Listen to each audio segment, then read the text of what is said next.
ils nous ont offert un véritable tube de la chanson française.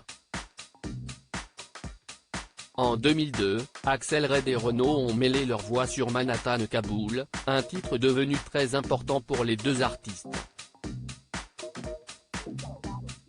Invitée de l'émission Boomerang sur France Inter ce mercredi 15 juin, la chanteuse s'est souvenue avec beaucoup d'émotion de sa rencontre avec Renaud.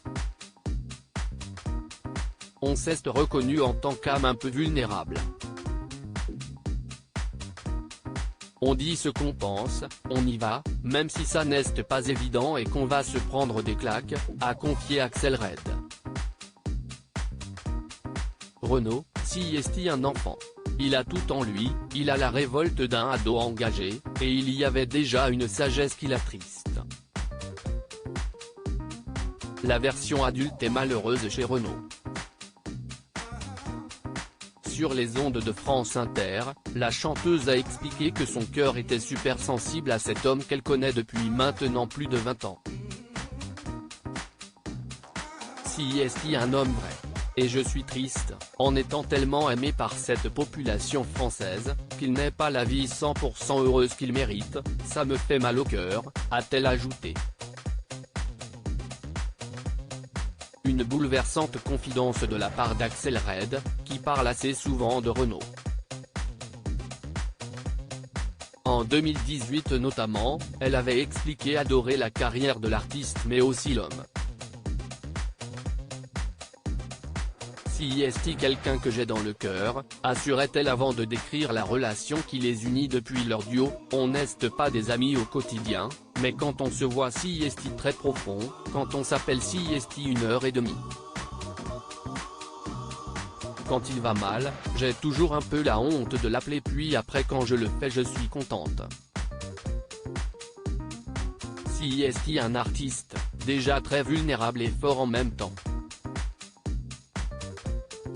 Il faudrait que la médecine trouve une solution car on peut pas juste se dire qu'on a arrêté l'alcool.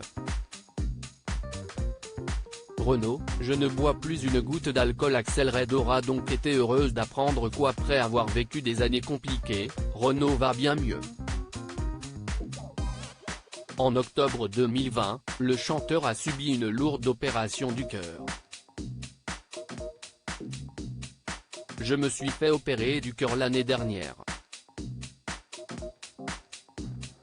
On m'a posé un stent à cause d'une artère bouchée. Depuis, je vais très bien, confiait-il au journal du dimanche. Depuis, il a décidé de changer de vie et d'adopter un rythme beaucoup plus sain même si le chemin peut être compliqué. Depuis 1 an et demi, je ne bois plus une goutte d'alcool. Je ne suis particulièrement satisfait, assurait-il sur les ondes de RTL. Par contre, je fume toujours comme un pompier. Je suis quand même passé de 4 paquets de cigarettes par jour à 1 paquet.